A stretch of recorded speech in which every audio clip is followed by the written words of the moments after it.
So the GCF of two numbers is 5 factorial. One of the numbers is 8 factorial, which is going to be 2 to the 7, 3 squared, 5, 7. It's 8 factorial.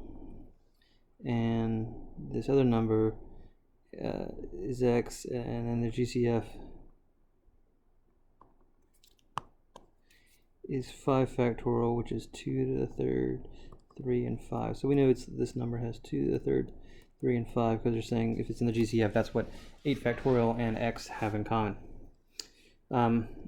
Okay, so which is following, like the answer choices are which could we add to that, to x, for this all to be true?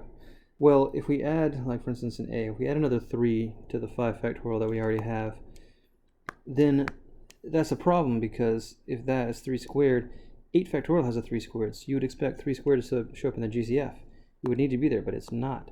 So that means x cannot have another 3, because 8 factorial has that other 3. And then if it had another 3, 3 squared would show up in the GCF, but it's not. So x is what limits the 3's there. You can't have another 3. Could it have 4, 2 more 2's? Well, no, because 8 factorial has 2 more 2's, so if this had 2 to the 5th, 2 to the 5th would be in the GCF, and it's not. It's only 2 to the 3rd. So that's what limits us.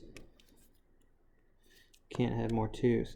Could it have like another 2 and another 3? No, we know it. No, we know it can't have another 3 because of this, and we know it can't have more 2's because of the last one. So we can't have a 6 there. Could x have a 7 in it with E? No, because 8 factorial has a 7, so if that were the case, 7 would show up in the GCF, but it's not there. So x couldn't have a 7. But it could have more 5's, because 8 factorial only has 1 5. There's 1 5 in the GCF, so x could have 5 to the 3rd, 5 to the 4th, 5 to the 5th. It wouldn't matter, because 8 factorial limits us to 1 5. So we could have extra 5's. Like x could also have an 11 or something, but it can't have something else that 8 factorial does have that doesn't show in the GCF. Otherwise, it would have to be in the GCF. That's why it's C.